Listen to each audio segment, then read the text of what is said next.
Princess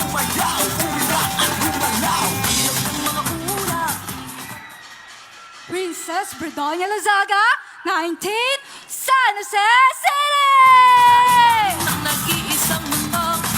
Once again, Binibini Nueva Ecija 2022 is from San Jose City, Princess Bridonia Lazaga.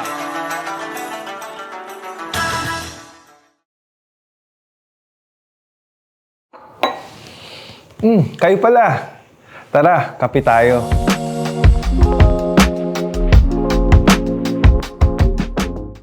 Welcome to another episode of Kape Tayo with Consi Banjo. And this episode, I should say, is the most beautiful episode so far.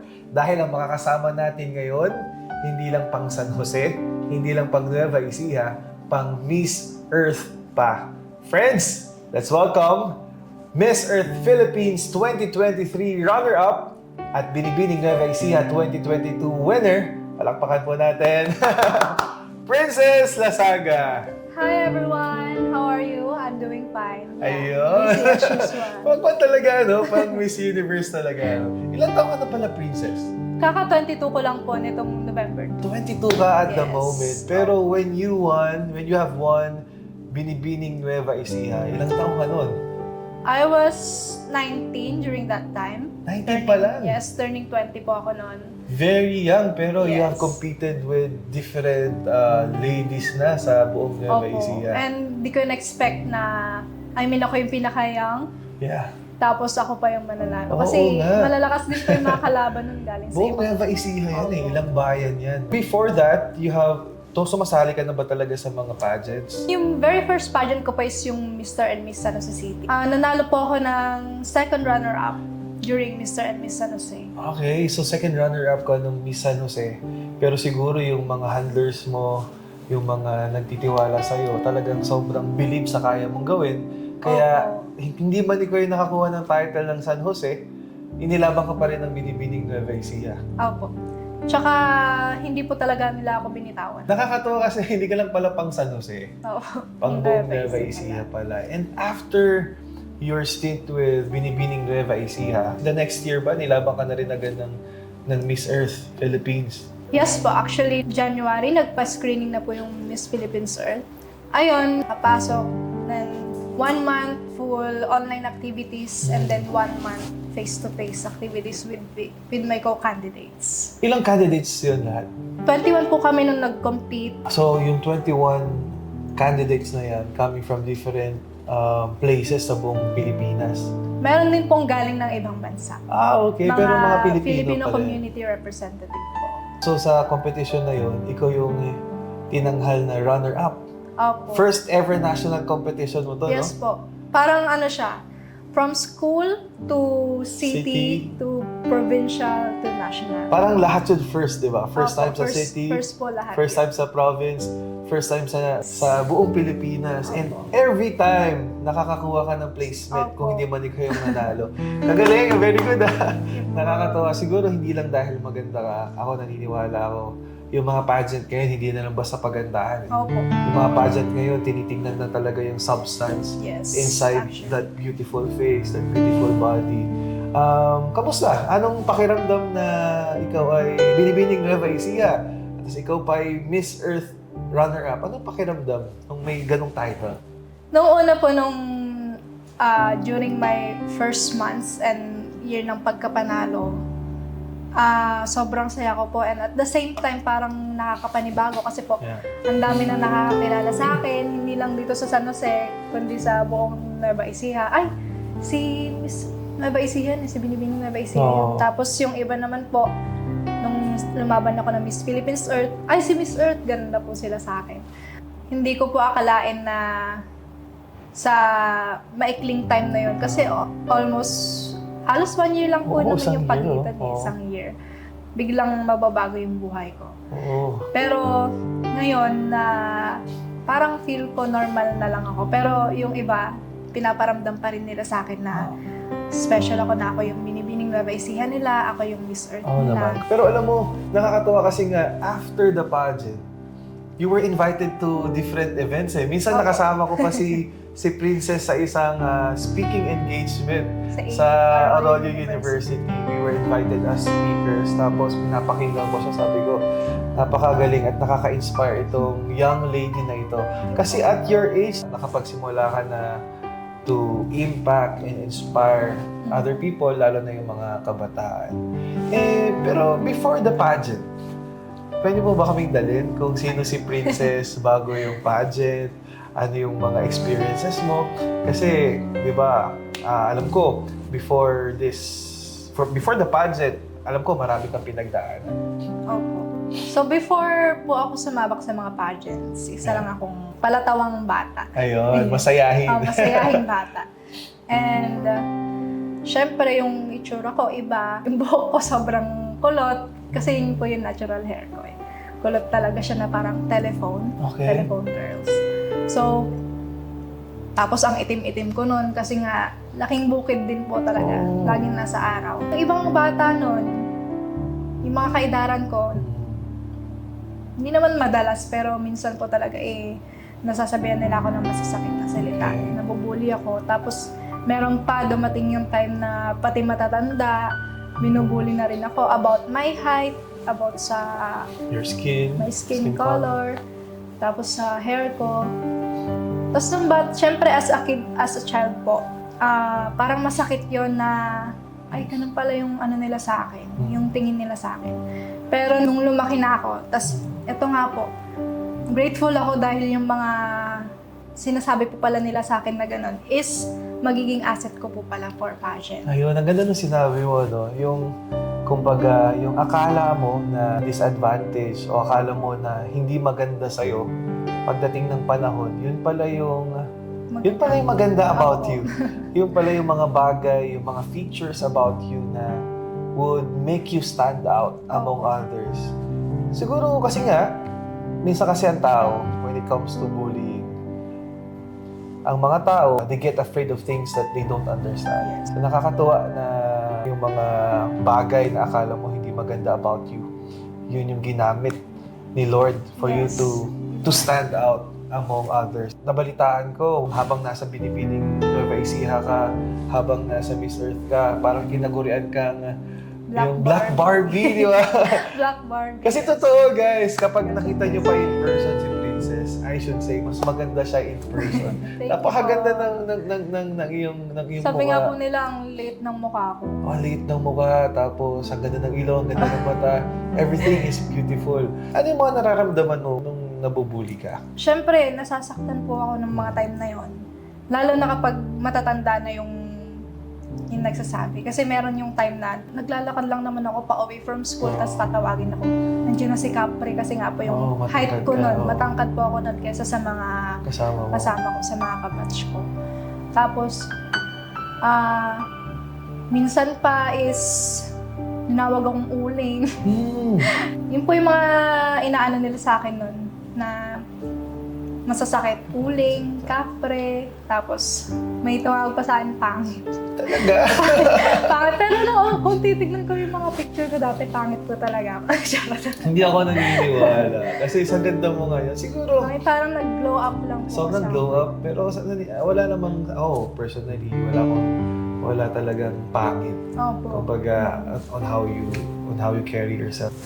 Curious lang ako kasi based on your story, you have experienced bullying. Kumbaga, nakarinig ka ng mga hindi magagandang salita. Ang tendency kasi ng tao, whenever they experience bullying, whenever they hear negative things about themselves, ang tendency kasi, we lose confidence. Yes.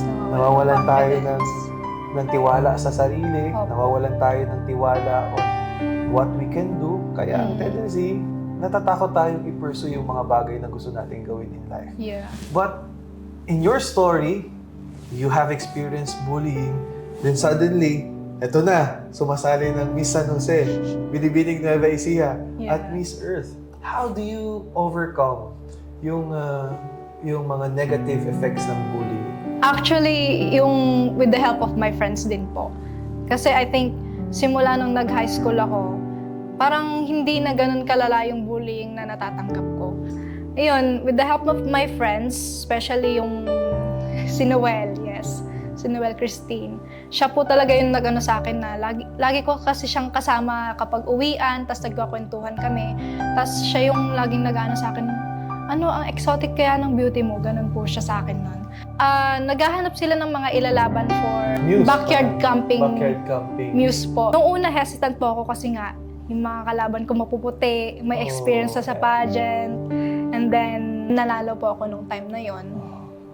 Then, dun po ako nag-decide na sabi ko, sige, why not?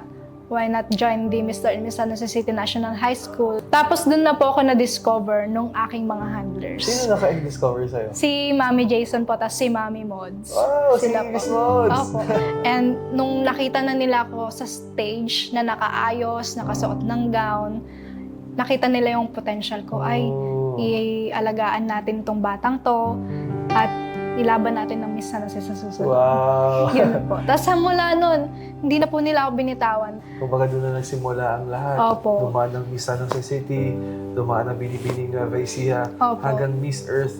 The same person you had nung unang pageant mo Yes. are the same person na kasama mo nung malaki na yung stage. Kumbaga Opo. Miss Earth na eh, buong Pilipinas na. Sila pa rin. Meron akong question din, speaking about your story sa pageant. Kasi usually sa pageantry, medyo magastos yan eh. Opo. Marami kang kailangang paglaanan.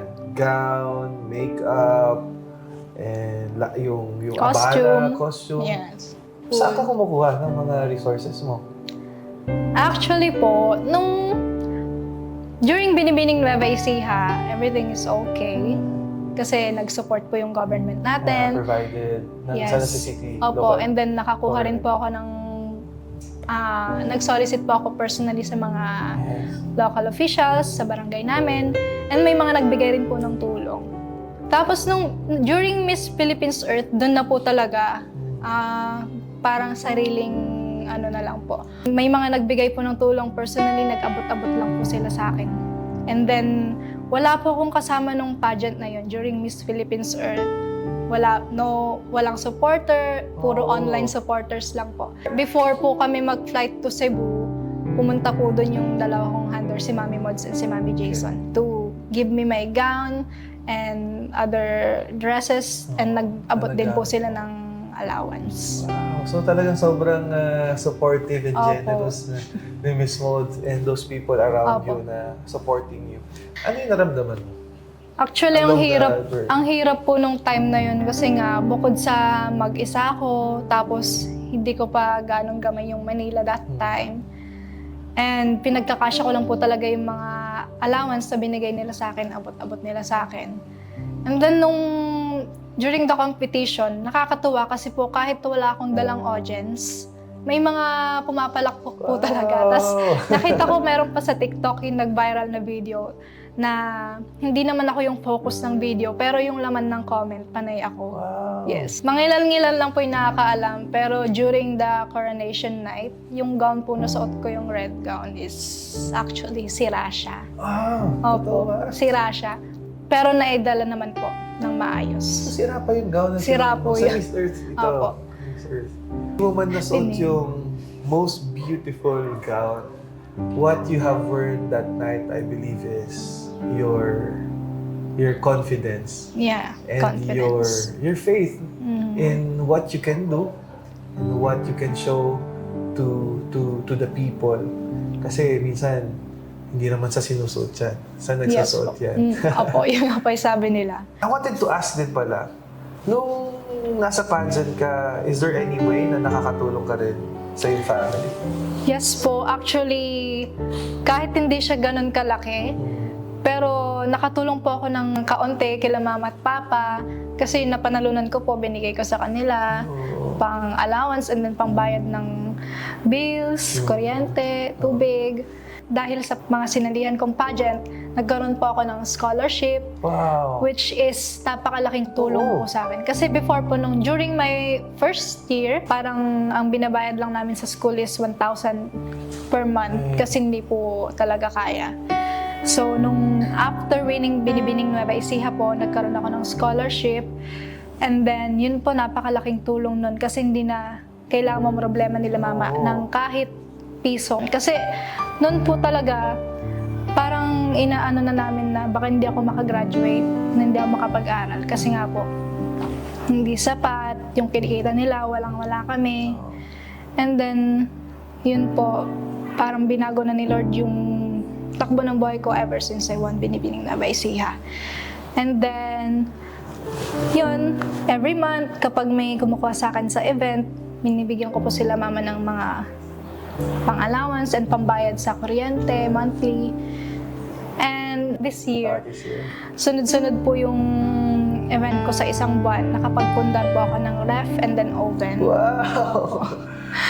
Minsan, yung iba sumasali sa pageant, hindi ko naman nilalata to confirm kung maganda nga talaga sila, kung talaga na stand out sila sa iba.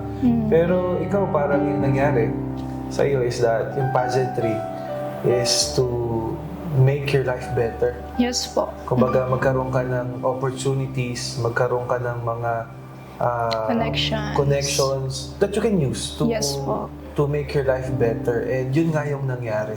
Alam mo yung pinakamagandang naibigay mo sa family mo? Hope sa puso nila.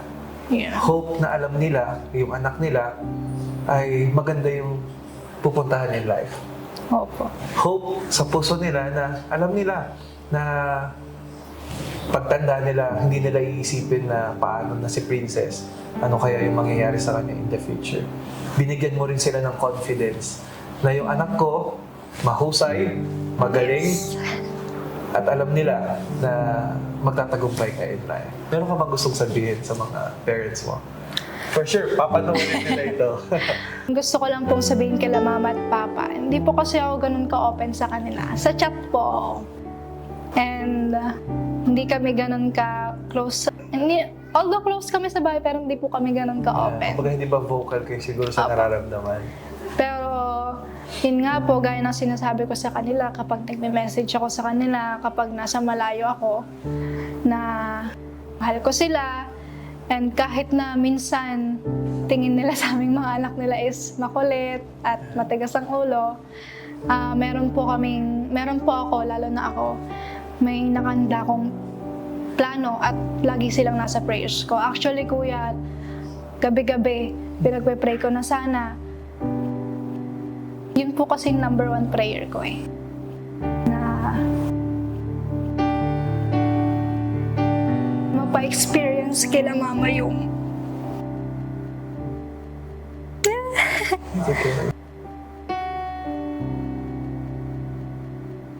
yung life na hindi nila na-experience kahit kailan.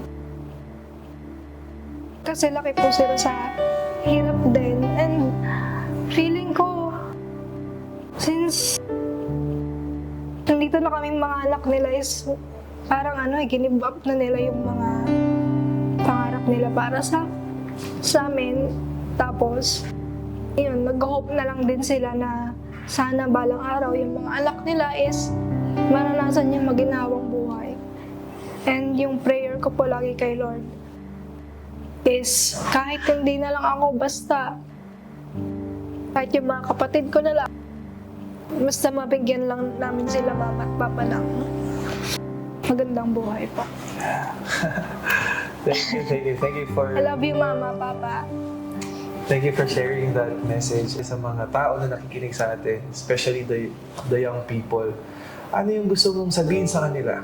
Yeah, so sa mga kabataang kagaya ko na naka-experience ng bullying, I just want to say to all of you na huwag niyong papakinggan yung mga sinasabi ng iba. Just believe in yourself.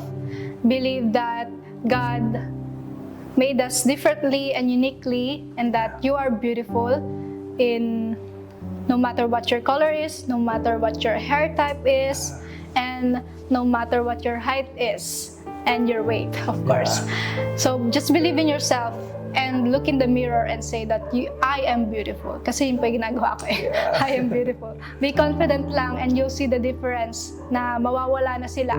Hindi na nila kayo mababato pa ng masasakit na salita kasi na-shield nyo na yung sarili nyo sa mga ganong positive words about yourself. We are excited for you and we are excited for your family as well sa mga darating pang opportunities and success sa iyong buhay. Kaya maraming salamat for sharing your story.